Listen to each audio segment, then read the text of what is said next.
അമേരിക്കയിൽ നിന്നും നാടുകടത്തിയ രണ്ടാം സംഘത്തെയും ഇന്ത്യയിലെത്തിച്ചത് കൈകാലുകൾ ചങ്ങലക്കിട്ട് ബന്ധിച്ചെന്ന് റിപ്പോർട്ട്. വിമാനമിറങ്ങിയവരെ ഉദ്ധരിച്ച് ദേശീയ മാധ്യമങ്ങളാണ് ഇക്കാര്യം റിപ്പോർട്ട് ചെയ്തത്. 119 പേരാണ് ഇന്നലെ അമൃത്സറിൽ ഇറങ്ങിയത്.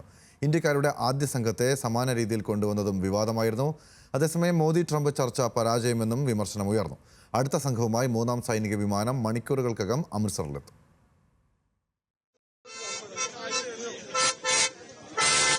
ഫെബ്രുവരി 5-ന് അമേരിക്കയിൽ നിന്ന് നാടുകടത്തിയ ആദ്യ സംഘത്തെ കൈവിലങ്ങണിയിച്ചും കാലിൽ ചങ്ങല കൊണ്ട് ബന്ധിച്ചും കൊണ്ടുവന്നത് വലിയ വിവാദങ്ങൾക്ക് വഴിതെളിച്ചിരുന്നു. ഇതിന് പിന്നാലെയാണ് രണ്ടാം സംഘത്തിലുണ്ടായിരുന്ന 119 പേരെയും കൈകാലുകൾ ബന്ധിച്ച് കൊണ്ടുവന്നുവെന്ന വാർത്ത പുറത്തുവരുന്നത്. വിമാനമിറങ്ങിയവരാണ് വെളിപ്പെടുത്തൽ നടത്തിയത്.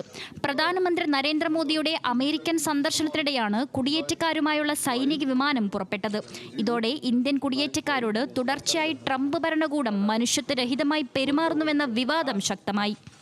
ആദ്യ ബാച്ചിലെ 104 പേരെ പാസഞ്ചർ വിമാനത്തിന് പകരം അടിസ്ഥാന സൗകര്യം പോലുമില്ലാത്ത സൈനിക വിമാനത്തിൽ കൊണ്ടുവന്നതിനും കൈകാലുകൾ ചങ്ങലക്കിട്ട് തടവുകാരെ പോലെ കൈകാര്യം ചെയ്തതിലും രാജ്യവ്യാപക പ്രതിഷേധമുയർന്നിരുന്നു.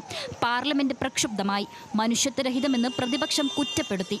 ഇതോടെ US സർക്കാരുമായി വിഷയം ചർച്ച ചെയ്യുമെന്നും ആശങ്ക രേഖപ്പെടുത്തുമെന്നും വിദേശകാര്യമന്ത്രി ജയശങ്കർ വാഗ്ദാനം ചെയ്തിരുന്നു. എന്നാൽ ഇന്ത്യക്കാരെ ചങ്ങലയിൽ ബന്ധിച്ച് നാടുകടത്തുന്നതിലെ ഇന്ത്യയുടെ ആശങ്ക മോദി ട്രംപ് കൂടിക്കാഴ്ചയിൽ പരാമർശിക്കപ്പെട്ടോ എന്നതു സംബന്ധിച്ച് ഇതുവരെ വിശദീകരണമൊന്നും പുറത്തു വന്നിരുന്നില്ല. ഇതിനു പിന്നാലെയാണ് കൈവിലങ്ങ് വിവാദം ആവർത്തിക്കുന്നത്. അതേസമയം അനധികൃത കുടിയേറ്റക്കാരെ അമൃത്സറിലെത്തിക്കുന്നതുമായി ബന്ധപ്പെട്ട വിവാദം കനക്കുകയാണ്. പഞ്ചാബിനെ നാടുകടത്തൽ കേന്ദ്രമാക്കാനുള്ള രാഷ്ട്രീയ ഗൂഢാലോചനയാണിതെന്നും മുഖ്യമന്ത്രി ഭഗവത് മാൻ പറഞ്ഞു. പിന്നാലെയാണ് ഇന്നലെ 11 മണിയോടെ 119 പേരുമായി US സൈനിക വിമാനം അമൃത്സറിൽ ലാൻഡ് ചെയ്തത്.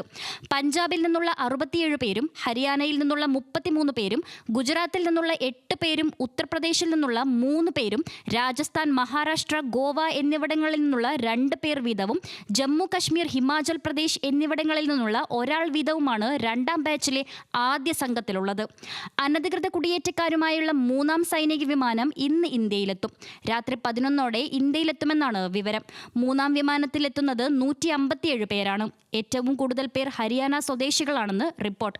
National desk, news Malayalam.